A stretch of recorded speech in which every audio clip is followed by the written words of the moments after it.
5 लोगों की कुर्बानी अल्लाह के यहाँ कबूल नहीं होती है। वो 5 लोग कौन कौन से हैं, आइए जानते हैं और ख़ुद को चेक करते हैं कि कहीं मैं इन 5 लोगों में तो नहीं आ रहा हूँ। अगर आ रहा हूँ तो इन 5 लोगों में से निकलने की कोशिश करें तौबा के ज़रिए और वो काम बंद करके जिनकी वजह से हमारी कुर्बानी कबूल नहीं होती है। वो 5 लोग कौन कौन से हैं? नंबर 1, हराम माल से कुर्बानी करने वाला। हराम कमाने वाले का कोई अमल अल्लाह की बारगाह में कबूल नहीं होता। हराम माल के ज़रिए की जाने वाली कोई इबादत जो माली इबादत हो वो अल्लाह की बारगाह में कबूल नहीं होती। तो कोई अगर हराम माल से कुर्बानी करता है तो उसकी कुर्बानी अल्लाह के यहाँ कबूल नहीं होगी, बल्कि वो गुनहगार होगा। उसको चाहिए कि वो तौबा करे हराम काम से, हराम माल से, और हलाल रोज़ी कमा कर हलाल रोज़ी के ज़रिए अल्लाह की बारगाह में कुर्बानी पेश करे।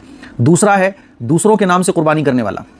कुर्बानी आपके ऊपर वाजिब है, आप कुर्बानी कर रहे हो अम्मी के नाम से, अब्बा के नाम से, मरहूमीन के नाम से, तो आपकी कुर्बानी अदा नहीं होगी, आपकी कुर्बानी सही नहीं होगी। समझ रहे हैं? क्योंकि कुर्बानी एक वाजिब इबादत है। जैसे नमाज़ पढ़ना अम्मी के ऊपर फ़र्ज़ होती है तो अम्मी को पढ़नी होगी, बच्चे के ऊपर फ़र्ज़ है तो बच्चे को पढ़नी होगी। ऐसा तो नहीं है कि अम्मी पढ़ लेंगी तो बच्चे के ऊपर से भी नमाज अदा हो जाएगी, नहीं होगी ना। रोज़े रखना सब पर फ़र्ज़ होते हैं, जिस पर फ़र्ज़ होगा वो अपना रोज़ा अलग रखेगा। ऐसे ही कुर्बानी का मसला है, कुर्बानी जिसके ऊपर वाजिब होगी उसको कुर्बानी करना है। बेटे के ऊपर कुर्बानी वाजिब है तो बेटे को करनी होगी, अम्मी के ऊपर वाजिब है अम्मी को करनी होगी। अगर कोई अपनी कुर्बानी तो अदा नहीं कर रहा है, अम्मी की तरफ से कर रहा है, तो अम्मी को सवाब मिल जाएगा, अम्मी के नाम से वो कुर्बानी हो जाएगी, आपका वाजिब अदा नहीं होगा। तो आपकी कुर्बानी तभी ठीक होती है जब आप अपने नाम से कुर्बानी करते हैं। समझ रहे हैं? तो दूसरों के नाम से कुर्बानी करने से आपका वाजिब जो कुर्बानी का है आपके ऊपर वो अदा नहीं होगा।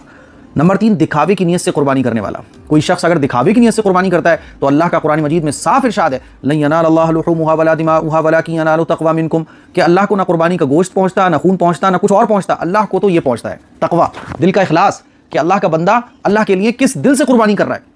तो इखलास के साथ कुर्बानी करें। कुर्बानी के दिनों में ये दिखावे वाली जो कैफियत है ना, ये बहुत लोगों में देखने को मिलती है। आप 1 लाख रुपए का बकरा ज़िबा करें, 1 लाख रुपए का जानवर अल्लाह की राह में कुर्बान करें, लेकिन इखलास आपके दिल में होना चाहिए, वाहवाही नहीं होना चाहिए, नामनमूद नहीं होना चाहिए, शान शौकत नहीं होना चाहिए। अल्लाह की रज़ा के लिए भाई मैं कुर्बानी कर रहा हूँ, करोड़पति मुझे अल्लाह ने बनाया है, अल्लाह के लिए ज़िबा कर रहा हूँ। तो दिखावा नहीं। जो शख्स दिखावे की नीयत से कुर्बानी करता है तो दिलों के फैसले तो अल्लाह, दिलों के हाल तो अल्लाह जानता है ना, लेकिन दिखावे वाली कुर्बानी अल्लाह के यहाँ कबूल नहीं। नंबर 4, गैर मुस्लिम के ज़रिए ज़िबा किया हुआ जानवर। ज़िबा करने वाले का मुसलमान होना ज़रूरी है। समझ रहे हो? किसी अगर गैर मुस्लिम ने जानवर को ज़िबा कर दिया, कुर्बानी दुरुस्त नहीं होगी। और नंबर 5, ऐबदार जानवर की कुर्बानी, या जो शराइत शरीयत ने बताए, जैसे कि छोटा अगर जानवर तो 1 साल का होना ज़रूरी है, बकरा या बकरी। अगर वो 1 साल से कम होगा तो चाहे जितना मोटा दिख रहा हो उसकी कुर्बानी दुरुस्त नहीं होगी। आपने उठा के 1 साल से कम का जानवर ज़िबा कर दिया, आपकी कुर्बानी ठीक नहीं होगी।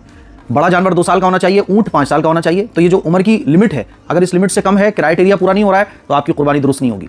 समझ रहे हैं? इसी तरह से ऐबदार कोई जानवर है, मान लीजिए किसी का कान कटा हुआ है, तिहाई हिस्सा या तिहाई से ज़्यादा, लंगड़ा है, और वो इतना लंगड़ा है कि चल भी नहीं पाता, बिल्कुल बैठा रहता है बस, या दांत टूटे हुए हैं, चारा भी नहीं खा पाता है, तो कोई पार्ट बॉडी का जानवर का तिहाई या तिहाई से ज़्यादा ख़राब हो चुका है, तो फिर ऐसे जानवर की कुर्बानी दुरुस्त नहीं होगी। तो ये